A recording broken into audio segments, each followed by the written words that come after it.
I'm Dr. William M. Harris, President of the Foundation for the Advancement of Chiropractic Education.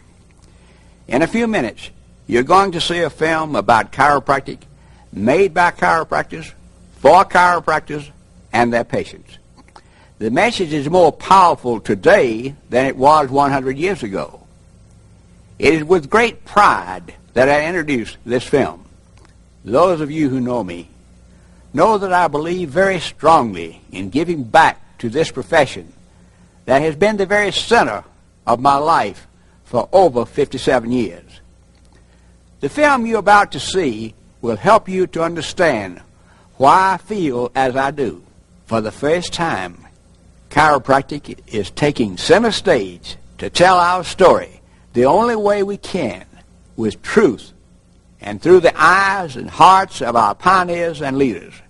We owe it to our children and future generations to make them aware of how difficult it has been over the past 100 years for this profession to survive, gain recognition, and prosper. Through this documentary film, we will share with our patients and the public the difficulties and struggles the profession has endured to earn recognition and acceptance in the healthcare industry. It was the strength of thousands of courageous chiropractors that has kept E.D. Palmer's vision and dream alive. Let us pause and look ahead to a greater future as chiropractic becomes available to every human being. Let us remember, and let us never forget, as we look back to where we have been, and pay homage to those who have given so much to help us reach this important 100th anniversary.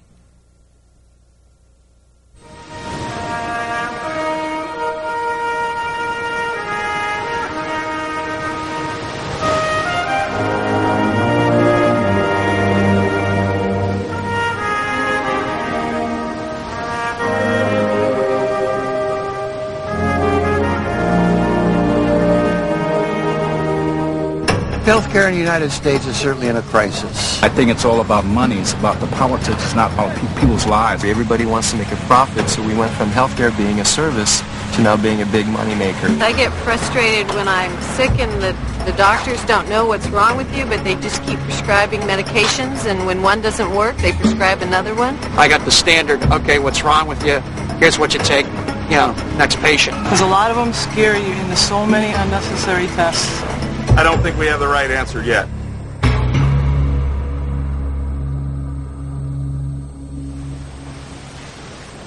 Nobody has to tell you our healthcare systems are a mess. Millions of us have the uncomfortable feeling that somewhere along the way we were told to butt out, that our own healthcare was none of our business. I'm Jack Perkins. In the coming hour, we're going to explore how we got where we are, what some people are doing about it, and what you can do to take a more active role in your own health care. The place to start, I guess, is Pakistan. About 5,000 years ago, archaeologists found an impressive water and sewerage system at Mohenjo-daro. The system removed wastewater through covered drains without getting anybody's feet wet. That's an accomplishment that eludes many modern cities. About 300 years later, reports of herbal treatments surfaced in China. Through each of these civilizations and others, we have writings and recorded images of spinal manipulation as a drugless approach to overall health. Meanwhile, Egypt established an office whimsically called the Greatest Physician of Lower and Upper Egypt. Dental records from around that time include the earliest application of false teeth. And I love this one. Reproduced here is the first physician's fee schedule from Babylon. Along with standard pricing, it includes a notation on malpractice. Quote, if the doctor, in opening an abscess, shall kill the patient, his hand shall be cut off. Any questions? Hippocratic health care was based on concern for the patient and a philosophy not so much of sickness as of wellness. Humans are designed to be healthy as long as they are whole, body, mind, and spirit, people are characterized by self-healing properties that come from within and an innate health force. Perfect health, harmony, is the normal state for all life. Now that's a vision of wellness, if ever there was one. But of course, Greek philosophy being what it was only a matter of time before another opposite idea emerged. The philosophy of sickness. This philosophy split body, mind, and spirit. The issues of mind-body as two separate entities arose first back in the period of the Greeks. And that's especially around the time of Plato and Aristotle. And what they figured on is that there's a physical entity, the body, but there are thoughts which are not physical. They're energy and etheric air. Throughout the years, the debate went on, and it was called the debate between the atomists, those who believed the atomic theory that the body is matter only, and the vitalists, those who believed with Hippocrates that some vital force animates the body. And so we have the great atomist-vitalist debate, and for many centuries the debate was, in essence, a tie. That was until Isaac Newton, based on his study of planets, convinced philosophers and scientists that the universe was made up only of physical matter. To put it in modern terminology, those who believe that you could explain everything in mechanistic terms, including the function of the body, and those who said, no, the body is not a machine that has learned how to manufacture consciousness. It's the other way around. In many ways, the history of modern healthcare is the story of the triumph of Newton over Hippocrates. Hippocrates relied on the patient's own potential to be healthy. Newton, following the course of the Industrial Revolution, relied on technology. Now, quite honestly, if technology were the answer, if things were working out, this would be a very short program. But things aren't working out. And those who believe that our problem is principally economic miss the point. Surely economics plays a part in it. But really, our healthcare dilemma is a question of two philosophies in conflict. One philosophy sees people as whole persons who tend toward wellness if there are no barriers to prevent it. The other philosophy sees people as complex machines prone to constant breakdown. And if the machine breaks down, tinker with it and keep tinkering with it until it can't be fixed anymore. So, whom do you trust to help you with the questions ahead? Well, why not trust yourself? Why not learn as much as you can and then ask yourself the question, which of these two philosophies makes the most sense? And then act in a manner consistent with your answer. My experience, I guess, in the 40s and the 50s was that we had a family doctor. If they said we had scarlet fever, we had scarlet fever. If we had mumps, we had mumps. If they said we had appendicitis, we got an operation. You really were not supposed to even ask a medical doctor about any of the procedures. It just was not condoned. If a doctor said you needed to take this, that's what you did. You took it. We lived in a more accepting time, and any authority that told us anything with any amount of validity to what they said, of course we believed. And if you inquire a bit about any alternate methods or any natural methods with regards to not just childbirth, but any form of medication or treatment, it just wasn't tolerated. I remember asking my doctor if perhaps I could have this baby at home, and him saying, "My God, we live in modern times. We doctors do that now." For 100 years, medicine produced one miracle drug after another, reaching its highest status as we entered the 20th century. News of Alexander Fleming's discovery of penicillin blew like a fresh breeze on a hot day. Here at last was a solution to the infections that had nagged surgeons and hospitals at the turn of the century. There followed in quick succession a series of miracle cures. We began to feel that modern research could do anything. Now that was then. In the meantime, a lot has happened to shake that faith. What science cannot replicate is the symphony of the human body. The human body is not just one drug acting at a certain point for a certain mechanism for a certain effect. As soon as you do one thing in the body, simultaneously an infinity of things happen. I think medicine is kind of an interesting dilemma. On the one hand, people are just as sick as they ever were, so the big killer diseases like cancer and heart disease are still there. The downside of that is medicine doesn't have too many solutions for them at the moment. And statistics support this larger problem. Death from reported malpractice cases is now the third leading cause of death behind heart disease and cancer. Many experts believe that our healthcare system is collapsing. People have lost faith in the philosophy of sickness. Apart from legislation, apart even from insurance, we are taking healthcare into our own hands. The New England Journal of Medicine reports that Americans made 37 million more visits to alternative healthcare providers in 1990 than to family doctors, internists, all the mainstream healthcare providers combined. 1/3 of us went to chiropractors or sought alternative healthcare on our own and paid for the bulk of those visits out of our own pockets. And here's a surprise.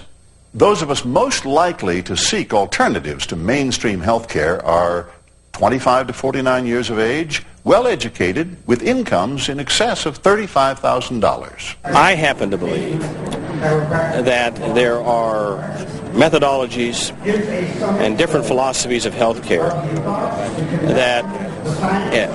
that maybe aren't in the mainstream of American thought right now, that we ought to be looking at, that we ought to be examining. That's why I started the Office of Alternative Medicine, to start looking at complementary medicines. Everything from chiropractic to acupuncture to homeopathy to everything else. There's a lot of things out there that we haven't looked at that work and that are non-invasive and they're cheaper and they keep you healthy in the first place. We could cure all the diseases in the world and still not create health. Health is more than the absence of disease. Getting beyond the world we have created requires a thinking beyond our present level. And that kind of thinking has already begun. As the philosophical foundations of healthcare begin to change, a new thinking based on the philosophy of wellness is rising from obscurity. We have to get away from a mechanistic, materialistic approach and begin a process of education, and begin a process of education for both our children as well as for our adults that shows them that they have the tools for well-being within themselves. Dorland's Medical Dictionary defines health as optimal physical, social, and mental well-being, and not merely the absence of disease or infirmity. Our current generation of physicians is very steeped in the superstition of materialism, so they tend to forget that the body has inner intelligence. I think that's familiar to chiropractors, for example, when they speak of innate intelligence as a very core premise for all the strategies that they use to bring about the healing process. Now, the premise of chiropractic and others of these natural healthcare philosophies is that when you do that, health is restored on its own. In 1895, a janitor by the name of Harvey Lillard was cleaning the office of Dr. D.D. Palmer in the Ryan Building in Davenport. Harvey had been partially deaf for 14 years after hurting his neck. I endeavored to bring a new technique and philosophy of health into an unbelieving world. Perhaps it was new, but perhaps it is as old as time, as old as truth itself. For it was based on a natural law that said something like this: humankind has been endowed with the potential for health. Nature needs no help, just no interference. Well, D.D. examined Harvey, found a misaligned spinal bone, and adjusted it. If you interfere with a person's nerve system by misaligning the spine, he will be sick. And if you remove this interference, the person will return to health naturally. 3 days later, Harvey's hearing returned.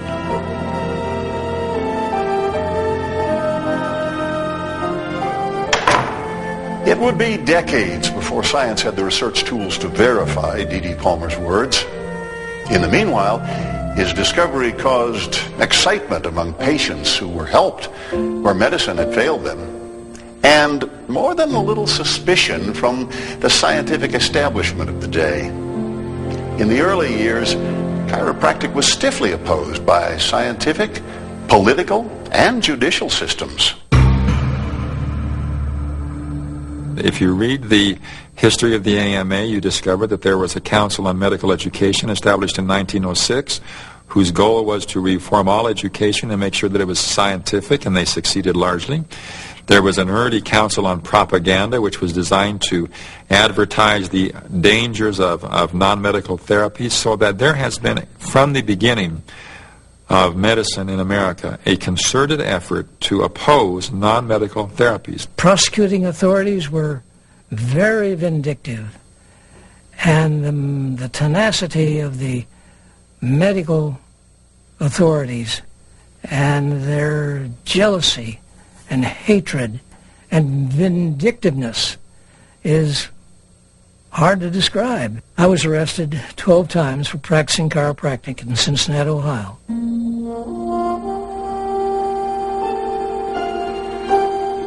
You would be found guilty anyway, always found guilty.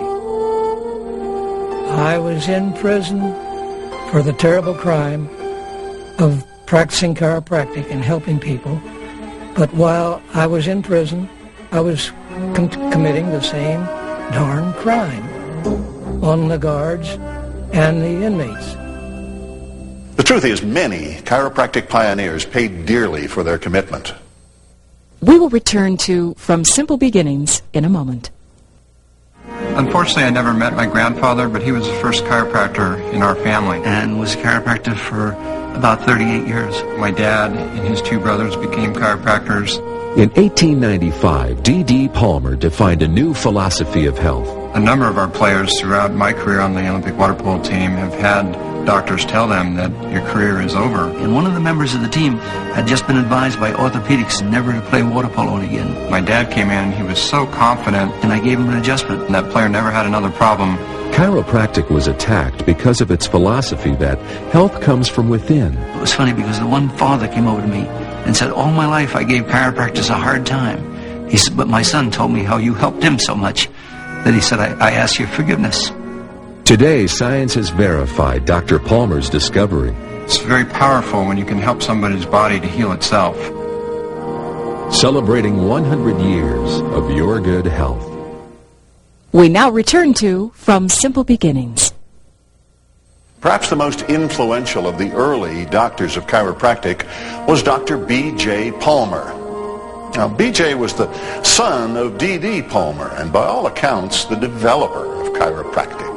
The major accomplishment that B.J. brought to the profession was his ability to focus on chiropractic, his ability to preserve chiropractic as a healthcare art separate from medicine. B.J. was teaching in a very specialized way. There is one system in the body that controls and coordinates all other organs and structures. That's the nervous system. It can't be said about any other system. It happens that that nervous system that we're talking about is housed by the spinal column, the major coaxial cable of that system that controls and coordinates all other organs and structures is inside the bones of the back. And there is a relationship between the structural integrity of that spine and the ability of the nervous system to control and coordinate organs and structures. It's that equation that makes it so important. The chiropractic practice is to locate the exact vertebral subluxation and ascertain its precise abnormal position, then by hand only, efficiently give it an adjustment, which opens the occlusion, releases the pressure, restores the transmission, and health is thus reestablished. Getting sick people well is as simple as that. Chiropractic's next challenge was to preserve its uniqueness while gaining acceptance and recognition. As the GIs returned from World War II, the educational institutions exploded and chiropractic spread internationally. The GI Bill of Rights, which was passed in 1944, became actually the spark plug for a resurgence for student populations. Thousands, literally, of GIs returning from World War II took up chiropractic. Chiropractic today is practiced in over 50 countries throughout the world. We are regulated as an institution and as a profession much more than we ever were. We are accredited as an educational institution, not just by chiropractic associations, but also by national education associations and regional education associations. There are 16 chiropractic colleges that are accredited by the Council on Chiropractic Education. The Council on Chiropractic Education is the accrediting agency that is recognized by the Department of Education to accredit programs leading to the Doctor of Chiropractic degree. While chiropractic's educational standards in specialized areas often exceeded those of medicine, its research and efforts accelerated. Clinical research has proven chiropractic to be an effective approach to relief. A study in Australia of 1,996 cases of low back pain found that people returned to work faster, approximately 6 days, versus medical patients who were off for 25 days. Chiropractic saved consumers money. $392 for chiropractic care, $1,569 for medical treatment. For example, the Mead study, if you look at the data where it compares chiropractic treatment compared to hospital treatment for low back pain, Professor Mead concludes that for every dollar that the British government would spend, the equivalent of that, for every dollar spent, would save $3 in terms of health care savings. And so what we see today is chiropractic fast emerging as a component, as a solution to cost containment in health care. The World Health Organization and the World Federation of Chiropractic co-sponsored a meeting in London in '93. And that was the first one in which the World Health Organization, or the WHO, has explicitly been involved in a major chiropractic meeting. And that was about occupational back pain. The British Medical Journal found that chiropractic care would reduce sick time by 290,000 days, saving $25.5 million in output and $5.7 million to the Social Security system. The Manga report, prepared for the Ontario government, said, based on the safety, higher satisfaction levels, cost effectiveness, and results, chiropractic should be preferred and possibly should be made the gatekeepers for back pain. Patients use chiropractic to release the body's innate capacity for healing conditions like headaches and asthma. We're doing a study right now on dysmenorrhea. We have done a pilot study which suggested that women who have painful menstruation benefit from chiropractic care. We're now in the middle of a very large and well-controlled study to determine just how effective chiropractic is in this particular condition. When you look at the wider issues, it's very hard. I was a member of the lay public 15 years ago before I became involved with chiropractic, and when it was suggested that chiropractic could help with some cardiac problems, digestive problems, respiratory problems, my natural instinct coming from where I came from was to be suspicious of that. I now, through what I've seen and heard and what I've read, know, and anyone with an open mind would have to accept that chiropractic can produce some very interesting results in those fields. So we are good back doctors, but it's because the nervous system is inside it. It is simply the vehicle with which we get at that ability of the control and coordinate all other organs and structures in the body. But chiropractic's biggest benefit will undoubtedly be its approach to correcting interference to nerves in and around the spine, allowing the body to function better, releasing its potential for health. This interference is called vertebral subluxation complex. There's been a tremendous amount of research in both medicine and chiropractic to demonstrate that subtle abnormalities of the position or motion of a bone in the spine can lead to significant alterations in nerve system activity. This bony interference, irritation and pinching of the nerve, can cause a reduction of the function of the nerve system. The muscles go into spasm, and some on one side shrink and some on the other side are into spasm, and so they pull the spine, permanently out of its normal motion, out of its normal function. Spinal subluxation can lead to degenerative changes in the spine. And there are several phases of spinal degeneration that have been reported in the medical literature. One textbook called The Atlas of Spinal Diseases talks about 4 phases of spinal degeneration. Initially, we simply see a change in the structure of the spine. This will actually be followed by things such as disc thinning and spur formation. These changes can eventually lead to permanent fusion. As a consequence, early correction is imperative so that the neurological consequences are minimized. The symptomatic presentation of a subluxation may be very similar to high blood pressure. It can be there. The patient may not be aware of it at all. It may be doing damage, and they may have no sign of it whatsoever. We will return to From Simple Beginnings in a moment. I went in for adjustments while I was pregnant, and it really felt great. Science has proven that a misaligned spine can interfere with your nervous system. I now have my little boy Keaton under care, and to me he's just this little piece of magic. He's a miracle. When I hold him, he is perfect. He was born perfect, and he knows how to heal himself, and that's what chiropractic is all about, is letting the body heal itself. Chiropractors are the only doctors trained to correct spinal misalignment, to restore nervous system function and good health. My little boy, only 4 months old, is starting out right. For 100 years, chiropractors have helped families get well and stay well, naturally, scientifically. He can start from the very beginning in being well. Celebrating 100 years of your good health. We now return to From Simple Beginnings.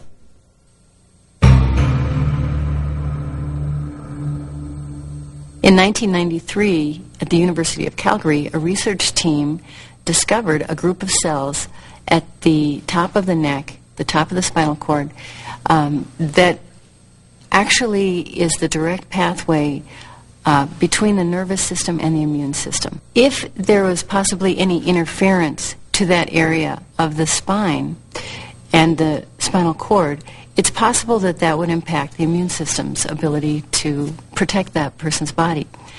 So that is just one of the many ways that an interference to the nervous system can occur at the spine that could impact something other than just back pain or neck pain. My thrust of the practice is basically preventative health care, and so they don't have to have a symptom in the world to come in for good basic maintenance care, teaching them, how to eat right and sit right and keep themselves adjusted so they don't get sick. And I think what's really neat about that is I'm now seeing the second generation of my original children who have been under mostly chiropractic care all their life, and their children now also. To me, that's the dream of the future. I think chiropractic is much closer to understanding the reality that the body is a function of intelligence. I think there's going to be more and more emphasis on wellness and fitness and the prevention of disease. It's something that chiropractic has been emphasizing all of these years. If you want to cure illness, you have to go beyond the mechanisms into the origins of disease, and you have to go even beyond the origins of disease, understand the origins of life itself and how life expresses itself in biological forms. Chiropractic is much closer to that understanding.